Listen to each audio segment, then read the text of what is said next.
নমস্কার বন্ধুরা, অন্নপূর্ণা যোজনায় ৩,০০০ টাকা পাওয়ার জন্য আপনাদের কি এই মুহূর্তে ভেরিফিকেশন করতে হবে? আপনারা সোশ্যাল মিডিয়া বিভিন্ন জায়গায় দেখছেন যে বলা হচ্ছে ভেরিফিকেশন করার জন্য।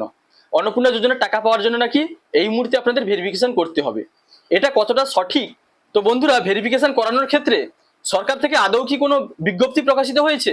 এ নিয়ে আপনারা কিন্তু চিন্তায় আছেন। তো বন্ধুরা, এই ভিডিওটি দেখার পরে আপনারা কিন্তু স্পষ্টভাবে বুঝতে পারবেন যে ভেরিফিকেশন এই মুহূর্তে শুরু হয়েছে কিনা, আপনাদের ভেরিফিকেশন করতে হবে কিনা, বা আপনারা দেখছেন যে উত্তর চব্বিশ পরগনায় নাকি লিঙ্ক প্রকাশিত হয়েছে যেখান থেকে ভেরিফিকেশন চলছে। তো সেক্ষেত্রে উত্তর চব্বিশ পরগনা জেলার যিনারা রয়েছেন, অন্নপূর্ণা যোজনার টাকা যিনারা পাবেন, আপনাদের কি করতে হবে? এছাড়া উত্তর চব্বিশ পরগনা জেলা ছাড়া অন্যান্য জেলার যিনারা রয়েছেন, অন্নপূর্ণা যোজনা ভেরিফিকেশন প্রসঙ্গে আপনাদের কিছু করতে হবে কিনা সেটি জানার জন্য আপনারা ভিডিওটি শেষ পর্যন্ত দেখুন। তো বন্ধুরা, প্রথমে জানিয়ে দিই, আপনি যদি চ্যানেলে নতুন হন তাহলে ভবিষ্যতে ইনফরমেশন সবার আগে পাওয়ার জন্য চ্যানেলটি সাবস্ক্রাইব করে রাখুন এবং ফেসবুক থেকে দেখলে পেজটি ফলো করতে ভুলবেন না। এবার আসি মেন টপিকে। বন্ধুরা দেখুন, আগে কিন্তু আমাদের পশ্চিমবঙ্গের নারী এবং শিশু কল্যাণ দপ্তরের মন্ত্রী মাননীয় অগ্নিমিত্রা পাল মহাশয় উনি জানিয়েছিলেন যে লক্ষ্মীর ভান্ডার প্রকল্পের টাকা যিনারা পান ওনারা কিন্তু অন্নপূর্ণা যোজনার টাকা পেয়ে যাবেন। অর্থাৎ আপনাদের যে ডেটা রয়েছে সরকারের কাছে সেখান থেকে কিন্তু সেই ডেটার মাধ্যমে সরাসরি কিন্তু অন্নপূর্ণা যোজনায় নাম উঠে যাবে। তার আগে কিন্তু ভেরিফিকেশন করা হবে। সবাই পাবেন, যারা যারা লক্ষ্মীর ভাণ্ডার পাচ্ছিলেন সবাই অন্নপূর্ণার ভাণ্ডার পাবেন। সবই ডাইরেক্ট বেনিফিট ট্রান্সফারে হবে, কিন্তু দেবার আগে 1 জুন মাননীয় মুখ্যমন্ত্রী বলেছেন 1 জুন থেকে ব্যাঙ্ক অ্যাকাউন্টে ঢুকে যাবে। কিন্তু তার আগে আমরা একটি অ্যানালিসিস করতে চাই যে যাদের যাদের নাম কাটা গেছে তারা যদি কেউ পায় তাহলে তো তাদের পাওয়ার কথা নয়। যিনি মারা গেছেন তার তো পাওয়ার কথা নয়, যিনি আমাদের দেশের নাগরিক নন তার তো পাওয়ার কথা নয়। সুতরাং সেই অ্যানালিসিসটা হবে যে যাদের যাদের নাম কাটা গেছে তাদের মধ্যে কতজন লক্ষ্মীর ভাণ্ডার পাচ্ছেন, তাদের নাম কিন্তু বাদ যাবে। তো বন্ধুরা, বলা হয়েছিল সরকার থেকে কিন্তু ভেরিফিকেশন করবে। তো এখানে আপনাদের মনে এখন প্রশ্ন, আপনারা বিভিন্ন জায়গায় দেখছেন যে আপনাদের নিজেদের ভেরিফিকেশন করতে হচ্ছে। তো এরকমটা কিন্তু সরকার থেকে এখনো কোনো বিজ্ঞপ্তি প্রকাশিত হয়নি। এবং অ্যাপ্লিক্যান্টদের যদি প্রকৃতপক্ষে ভেরিফিকেশন নিজেদেরই করতে হতো তাহলে কিন্তু সরকার থেকে এ বিষয়ে আপনারা খবর পেয়ে যেতেন বিভিন্নভাবে, বা সরকার থেকে নোটিশ জারি করা হতো।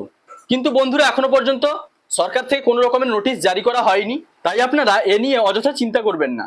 আশা করা যাচ্ছে সরকার থেকে কিন্তু অটোমেটিকভাবে আপনাদের ভেরিফিকেশন প্রসেস কমপ্লিট হয়ে যাবে।